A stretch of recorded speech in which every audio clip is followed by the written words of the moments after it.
2004년 흑연 표면을 스카치 테이프로 붙였다 떼는 간단한 실험을 통하여 그래핀이란 물질이 실험적으로 처음 이 세상에 그 모습을 나타내게 됩니다.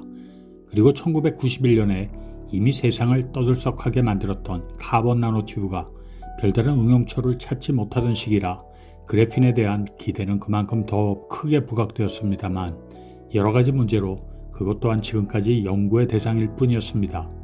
특히 양산성이 크게 떨어지므로 최근 리튬이온 전지에서 중요한 역할을 담당하기 시작한 카본 나노튜브와는 달리 아직도 산업적 임팩트는 그리 크게 부각되지 않고 있습니다.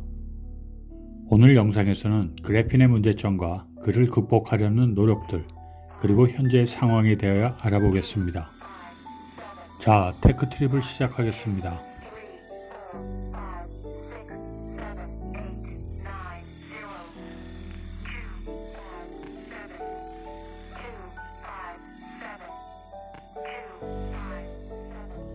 여기 한 장의 그래핀이 있습니다. 가장 이상적인 그래핀 구조는 2차원 구조를 가지고 있으며 두께는 원자 하나의 크기에 해당합니다. 조성은 탄소 원자들로만 이루어져 있습니다. 위에서 그래핀을 내려다보면 각각의 탄소 원자는 인접한 3개의 탄소들과 단단한 결합을 이루고 있습니다.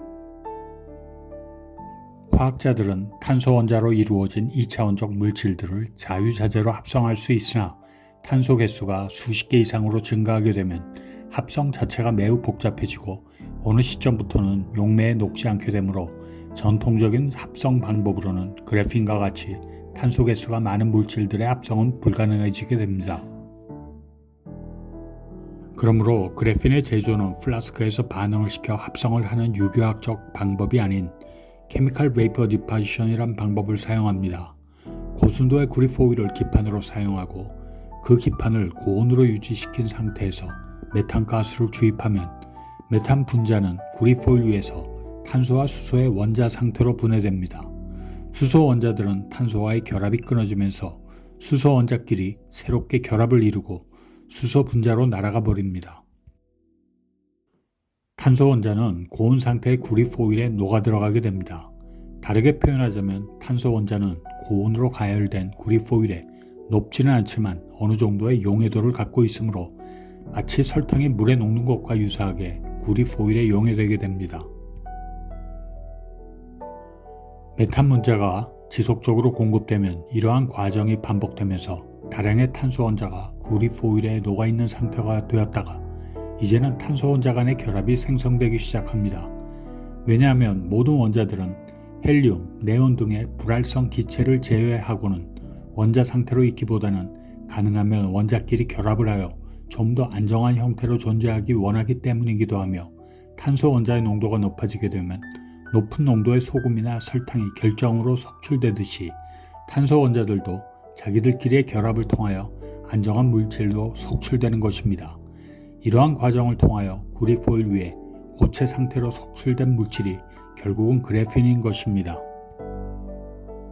사실 설명은 간단하지만 양질의 그래핀을 얻기 위해서는 탄소의 소스로 사용되는 메탄가스의 주입 속도, 메탄가스와 같이 섞어서 주입되는 가스의 종류, 반응이 진행되는 환경의 압력, 그리고 구리 기판의 시간에 따른 온도 프로파일 변화 등 다양한 변수를 최적화해야만 고순도의 그래핀이 얻어지며 만약 조건에서 벗어날 경우 다른 형태의 탄소 덩어리가 형성됩니다.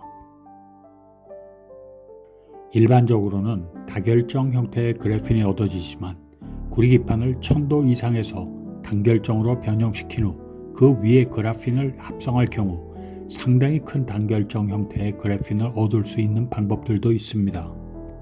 여기서 잠시 그래핀의 정기적 성질에 대하여 짚고 넘어가도록 하겠습니다. 탄소 원자는 4개의 최외곽 전자를 가지고 있으므로 3개의 최외곽 전자는 인접 탄소 원자들과 강한 시그마 결합을 이루고 있으며 나머지 하나의 최외곽 전자는 상대적으로 자유롭게 그래핀 구조를 이루고 있는 수많은 탄소 원자들과 자유롭게 전자를 공유하게 됩니다. 마치 금속의 자유전자가 다른 금속 원자들과 전자를 공유하면서 금속 결합을 이루는 것과 매우 유사한 특성을 나타내게 됩니다. 그래핀이 탄소로만 이루어진 물질에도 불구하고 금속과 같이 높은 전기 전도도를 가질 수 있는 이유가 바로 여기에 있는 것입니다. 이론적으로 단결정 그래핀의 전기 전도도는 구리보다 70%더 높은 것으로 알려져 있으나 그래핀 성장 시 발생하는 구조적 결함들, 그리고 구리 기판에서 그래핀을 제거할 때 역시 그래핀의 구조가 손상되므로 실제 얻어진 전기 전도도는 그에 훨씬 못 미치는 수준입니다. 그러나 사실 그래핀의 상업적 이용에 가장 큰 걸림돌은 역시 양산성입니다. 롤트롤 공정도 양산에 도입되어 과거에 비하여 생산성은 많이 높아졌으나 그래핀의 두께는 탄소 원자 하나의 크기에 불과하므로 1스퀘어미터 크기의 그래핀을 합성하더라도 무게는 0.7mg에 불과합니다. 다르게 표현한다면 넓이 1m, 길이 1.4km의 구리기판 위에 그래핀을 빽빽하게 채우도록 합성해야 겨우 1g의 그래핀을 합성할 수 있게 됩니다. 다시 한번 다르게 표현한다면 넓이 1m의 구리기판을 서울서 부산까지 거리에 해당하는 길이로 롤트롤 공정을 진행하더라도 300g에도 못 미치는 그래핀을 얻게 됩니다. 요즘 2차 전지에서 실리콘 음극재를 사용할 때 사용되는 고품질의 싱글월 CNT, 즉 단일벽 CNT의 경우도 1kg에 2,000불 이하로 판매되고 있으며 생산 역시 한 대의 장비로 1년에 톤 단위로 연속 생산이 가능하므로 CVD 방법으로 합성하는 그래핀은 사실 특수 용도 이외에는 산업적으로 큰 시장을 형성하기 어려워 보입니다. 흥미로운 비교를 해보겠습니다. 앞에서 설명한 바와 같이 1g의 그래핀을 CVD 방법으로 합성하는 데 필요한 구리기판의 면적은 넓이 1m에 길이가 1.4km에 달합니다. 구리 포일의 두께를 20마이크론이라고 가정하면 일반적으로 사용하는 구리 덩어리 가격이 1톤에 $8,300가량이므로 고순도 정제 과정을 거치지 않고 또한 방막의 포일로 가공하지 않은 상태에서 구리 덩어리 가격만 $2,000가 넘습니다. 고순도 과정을 거치고 포일로 가공한다면 그 가격은 뭐 더 이상 말할 필요가 없게 됩니다. 결국 과학자들은 구리 포일에 용해된 탄소 원자들을 모아서 원자 두께의 그래핀을 제조하는 바텀업 방식 대신 다시 그래핀을 처음 분리해냈던 그래파이트를 사용하여 그래핀을 제조하는 탑다운 방식에 관심을 갖게 됩니다.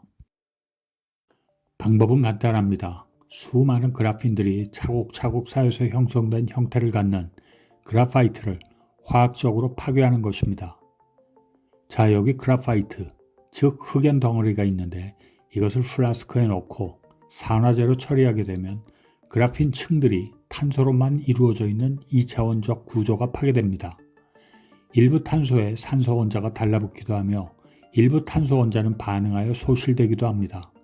결국 그래파이트를 이루고 있는 그래핀들은 화학적 물리적으로 변형되면서 용액층으로 퍼져나가기 시작합니다. 서로 단단히 붙어있던 그래핀들의 분리는 성공하였으나 문제는 원래 그래핀이 가지고 있던 규칙적인 탄소의 배열이 깨지고 여기저기에 디펙트들이 많이 형성되어 있으므로 그래핀이 가져야 할 전기 전도도를 잃어버리는 결과를 초래하게 됩니다. 한마디로 표현하면 고급 비단을 거적대기를 만들어버린 꼴이 됩니다. 그러나 과학자들은 거적대기같이 변해버린 그래핀은 비록 원래의 모습은 복원하지는 못하나 전기 전도도를 어느 정도 회복할 수 있는 방법을 찾게 됩니다.